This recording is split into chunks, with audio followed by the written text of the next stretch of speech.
The topics are how to defend an experienced player. So what I say, there is no experience. So you take the experience part, how to defend a player. That's it. So if you going to defend a player, first few things you need to understand. What is the role of the player? So once the line is called, once you go and defend the player, whether the player is primary, is going to initiate a primary under, a primary deep. What is the strongest cut? So whether it might be undercut or deep cut. Based on that, you go and position yourself. So everything starts with practice positioning. Like you do a lot of drills there to practice your defensive position. But defending an experienced player is like you have to understand the player, what he is good at. If you stop the plan A of the receiver, then you doing a great job. If you cut the plan A, he has to think about the plan B. He has to step out. The next person will come in and refill whatever strategy is going. First, you need to understand the player. You need to read the player to defend. If you have any question, you can ask.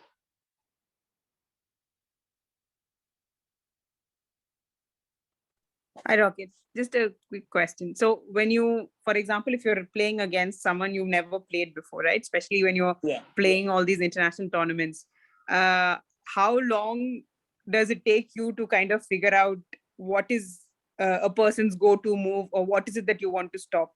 How long does it take? And is there any steps that is there any certain thing that you watch to kind of get that information quick, get that understanding quickly? Yeah. So major thing, first of all, if I don't know how the player play, I initially gave him a undercut, because deep is very dangerous. Because if he take a one deep shot, that point is over. So I will shut down the deep cut and give a bit on a undercut.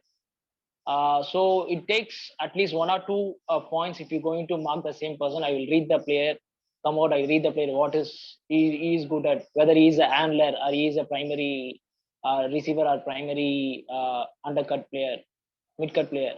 So it takes 1 or 2 points. Based on his speed, what should I give him, what should I take him out, those kind of stuff. It takes 1 or 2 points. So initially I give him undercut. So you go take undercut. So I get to know whether he is strong. Like once he initiate the cut, if he wants to go deep, by the time you will know. So he is very good at deep cut. That's why he's showing showing the defender is going deep. So you stop that deep cut, give him under. The next point comes out, you know how to defend him. So basically taking the plan A. Got it. Thanks, Rocket. Rocket, if the player is a playmaker in the team, and because of that person there are lots of points scored, or primarily they're doing well. So if you encounter a person like that, how do you look at maybe cutting them out if you're marking them or anything like that, so that or cut them out or slow them down? Yeah, I would say example, like give a example on me and Rama. When I mark Rama, he's a playmaker. When I go and mark him, I let him go undercut, because I know he's a very good deep receiver. If he handles, there is no one to go and get the disc deep, because he's a playmaker. I would like to, he has more disc time in undercuts instead of going deep and catching the disc. The player with more disc, so he has to communicate the others to go and score. Got it. Thanks. I have a question. Yeah. So if the player you're marking is better than your pretty much everything, how do you go about marking him, defending him? There is no players like pretty much. He has some weak link. You need to figure out what is the weak link for him. How do you figure out his weak? If he is, for example, if he is faster than you, so he always think to go deep. Yeah. Because they think about this mismatch, we go deep. And I would say you use your body position. You position well. Use your body to stop him to go deep. You always, otherwise you always give him like 1 or 2 meters buffer. So buffer and mark, stay back. If you go deep also, you can catch him up. If you go under, then it's fine. Like you want him to go under. So you can't take both options. You have to give one option, and other option supposed to be you have to fight for it. So you can't take both options. You should decide which I'm going to give, which I'm going to fight for it. Okay, cool. Want to understand when you are not playing, when you're not playing a point, when you're on the sideline, what do you do? Where is your head at? How are you kind of contributing to the game, or how are you observing the game? What do you do? I want to understand that. Yeah. So if my team is playing defense, I will choose one person to talk, like to support them. So what is person maybe if we marking the person, I would help them to which analyze the game. What is the next cut going to be? I will tell him if some cut is coming on the break side, same no break or no inside out, no around, like those kind of things. If offense, I won't talk. I will just read the game. So how the defense is playing their defense and our offense, what they doing good, and is there any mistake? So we can like read the mistake and learn from it. We can tell the share with the teammates this is happening. Or next time when I go in, so I like to like not to do the same mistake again. So when you are in the sideline, you need to read the game. The next topic will be what would you do when a mistake happens on field? Like what I do if something I say if I do any mistake while playing, I didn't think about much. So my next thing will be I have to go on defend. So I will go on defend. If you think about too much, they will go score. Your person will go. They will do something. They will score. So you should come out of that. To like either you have to go play hard defense, get the disc back. So when you should think about the mistake is when you come out, you have to think about what went wrong. Not on the field. When you come out of the field, you have to think about. You can take a point off or 1 or 2 point off to analyze what went wrong. How should I correct? So I always do. I don't think about when the mistake happens. Like it's happened, you can't change it. You have to bounce back and go and play the defense and get the D back. That's the first thing comes to my mind. If I made the mistake, I have to get the D back. It's not about the team. It's like always your team will support you. So you know what went wrong. You should come out once the point's over. You should come out and think about the mistake, not during the point. It's always get the D back. That's the motto. Like when you do mistake or something during the point, you should always get the D back, come out, then think about what went wrong. You can take 1 or 2 points break and come back, fresh start and start again. If you make let us say a couple of mistakes on the field and you're not having a good game, so I didn't get you now. I didn't get you. Sorry. yeah, so if let us say you made a couple of mistakes on the field and you're not having a good game, so how do you come out of those mistakes? Because I've seen quite often some of us have issues uh, with this where we carry forward those mistakes. Although I understand you said you have to move on, but maybe it doesn't come easy, especially when you've done a bunch of them in the same game. And so how would you continue? Say you're not having a good game and your team is suffering. For example, this happens to me. Chennai 2013 finals. That is the first finals for me if I have won. I dropped 8 discs in the end zone. In the same game, 8 discs in the end zone. But one thing on my mind, okay, offense is not connecting me well. So I'm on pressure. So one thing on my mind, I should play good defense.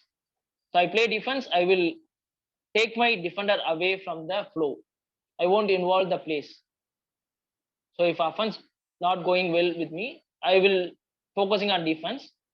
So I will do simple like resets. I get the disc. I'm not involving major plays. I take myself like out of that. If I had a bad game or bad point, so I won't involve myself again. So unless until I rectify my, unless until I find the solution. What's going on? How should I correct? So I'll focus on the other thing. Yes, So ma'am. when you spoke about reading the game and when you're defending, you one, you read the situation, and two, you also read the person whom you're defending.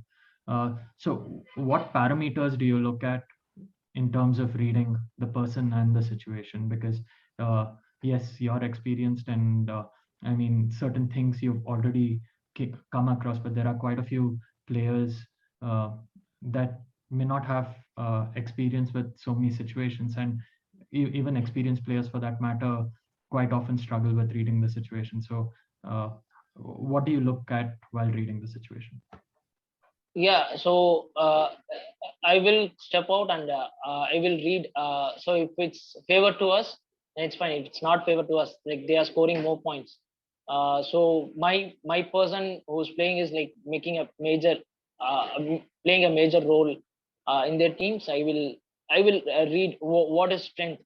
Like if he's good at forehand hugs or backhand hugs, or if he's good at going deep, or what player is looking for.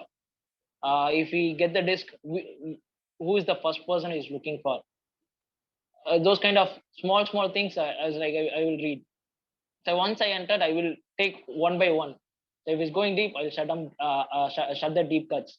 If it's going under, I will shut the undercuts. Like I would like to take him out of the game, and let's see what the team is doing without that playmaker.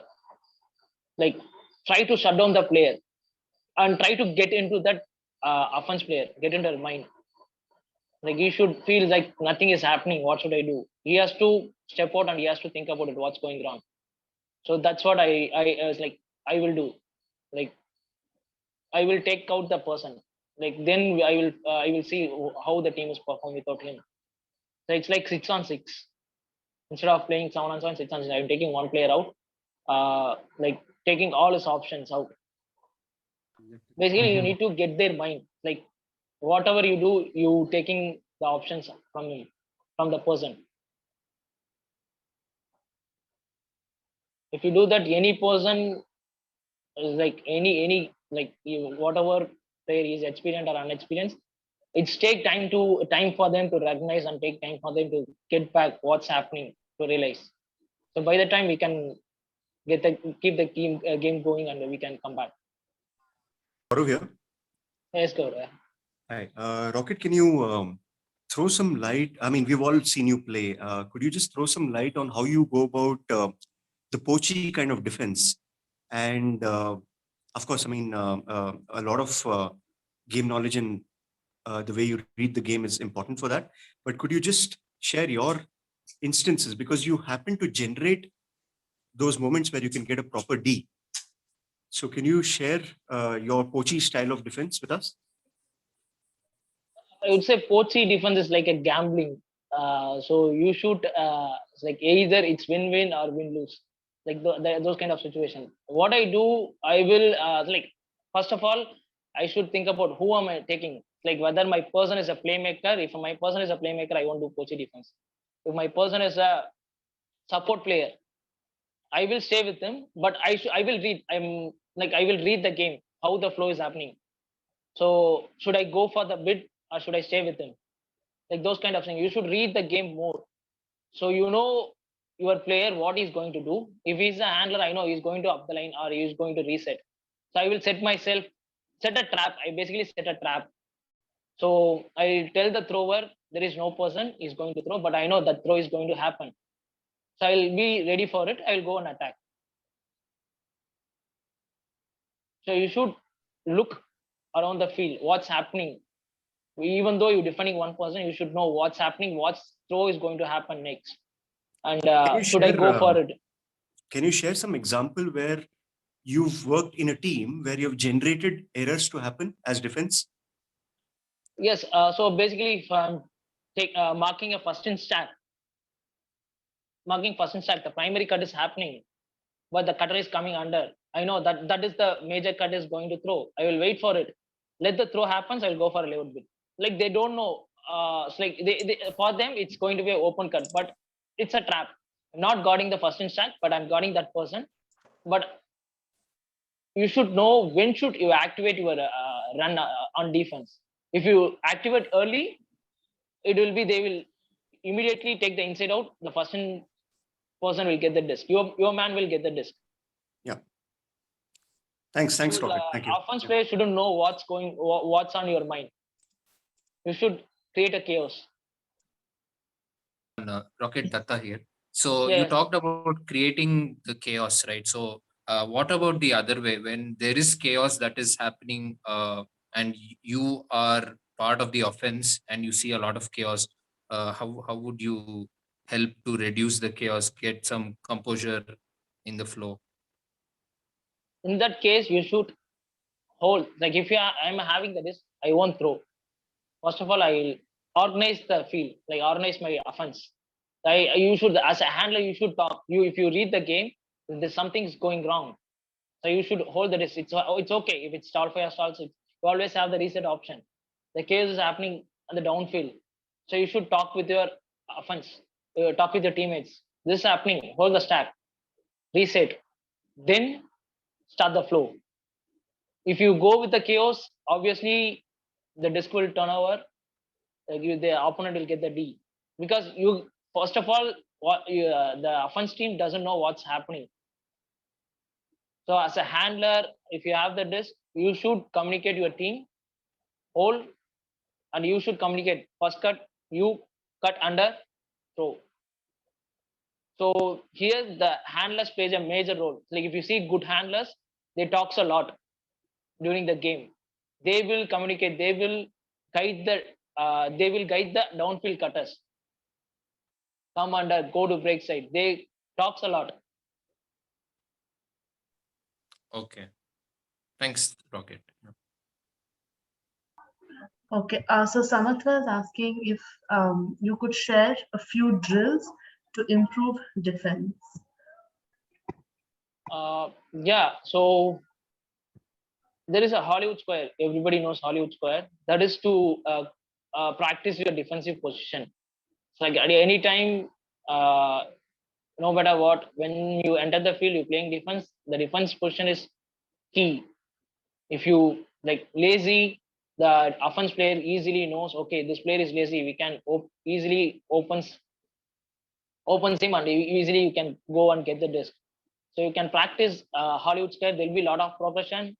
You can practice with a defense. I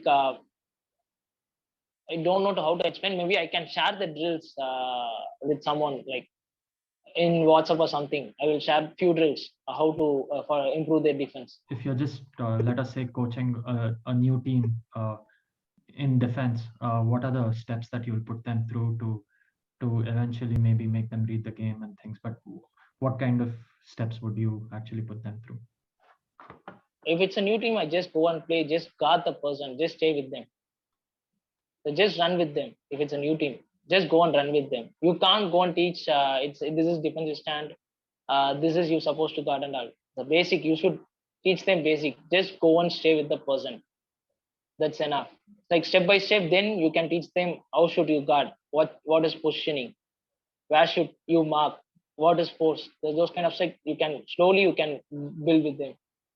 So if you put everything in the beginning, they might get confused and they don't do anything. So just basic thing is you just stay with your man, and you can teach them what is force and which cut you're going to guard. Like make it simple. Quite often as a team, we struggle with force, maintaining the force. So what do you suggest on that? Because I really think when 7 people go on the line as defense, even if one person or 2 people don't know what the force is or don't do a good job on force, the whole idea of defending can drastically, the things will go haywire. So what do you suggest on that? I think we need to get a few things on that as well. Yeah, basically I don't know what you call force, like either fore and backhand or home away. I would say home away will be easier because an opponent, if they have left-hander, so it's difficult to guard those persons. Like if you say forehand, they'll be confused. Like suddenly they'll mark backhand player, the right-hand player. Suddenly they go and mark forehand player, they'll get a bit confused. Like you should use home or away. That'll be make things simple. And if you get confused, the sideline players should support. Like in that case only I told no, you should take one person from the sideline. We always help them to like hold the force and guard the person. What's going on? You playing 8th player, so your team supposed to help, teammates supposed to help who was on the sideline in that case, because it will happen. It will happen. Some 1 or 2 players will forget the force. What's happening? The time the silent players to be loud and shout out the name. Force is home. Force is home. Keep on shouting unless they're holding the correct force. Got it. Thanks. Okay. So, Rocket, when you used to play tournaments in India, when we didn't have a coach or anything, right? We were just playing, I guess, as teammates, you would kind of coach each other and play. And when you had to play under a coach who had kind of come in to coach you for like Team India, what were the differences? How, did you think it improved your game drastically? And if yes, what are the kind of improvements that you felt in your own game? And what was, how did it kind of affect you? Yeah, it's totally different for me when I play for a club team, and even though Vox is coaching and as like both like whatever play Team India I played or it comes to Team India, it's totally different. My role will be different. In club team, I play major role. I play in both lines, like major points I play in club team. Uh, the structure is different, the teammates is different, everything is different. When it's come to India team, it's like all the players like equally skilled with you. My role will be it's easy for me. So there I won't do everything. So everybody is there, so they will do their role. So if someone is playing primary and secondary, it's like my role, step out, play as a support hand, a secondary. So I won't get into all the plays. Like everyone has their role in India team, but in club team you need to step out to help your teammates. The level of ultimate is totally different than club team and Team India. Uh, when I play in India team, my calmness and offense is totally different. I will think twice or thrice to take the shots, to take the risk. Play safe. When it's come to club team, I need to take the risk to keep the game moving. Like the freedom is more in the club team, but when it's come to India team, it will be super organized structure. You should play in a structure. Otherwise, you have to step out. You can't play the point. The coach will ask you to step out. Maybe the whole game. It's happened to me. I make one mistake. The whole game in Japan, I have to sit out. I sat out the whole game. That is the difference between club team and India team. Thanks. And in terms of how you're being coached, do you see a huge difference between how you're being coached by like Indian coaches versus like coaches who come from, like I think Matty and like couple Dan and all of them? Do you feel a huge difference between how their coaching styles also? Yes, basically the Indian coaches knows your game because they've been keep watching you throughout the season. When it's come to like foreign coaches, they don't know how you play. It takes time for them to read you. So by the time Indian coaches directly assign you're going to do this role, but in foreign coaches they have to read your game. They have to figure out what role you fit in. It takes time. So yeah, the coaching style will be totally different. So Indian coaches will get to know what is best for the team because they get to know all the players. So they get to know what is our strength. If it's a foreign team, foreign coaches, they implemented something on their national teams there. So we won't do that same thing. So they come and teach us the new things.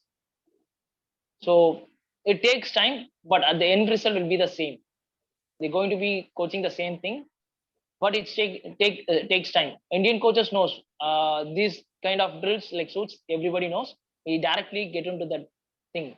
But foreign coaches, it takes time to teach them. If they're getting new things, it takes time. Like, that's the difference. But at the end, everyone, like every coaches will be need the end result will be the team should perform well. Got it. Thanks, Rocket. I have one more question, if you guys don't mind. For example, if you think a player is at their 80% or 90% performance, what do you think as an individual a player can do to take it to the next level? Like what would you suggest are maybe 2 or 5 things that a player can do consciously to improve their game and make it like 100%? Like from the start of the game, or the end or middle of the game is giving 80%? No, I'm saying in general, if I feel like my performance is like could get better, but I don't know what I'm supposed to be doing, or it could be physical fitness, it could be mental things. Where do you think it is crucial for me to apply myself right now to make it better?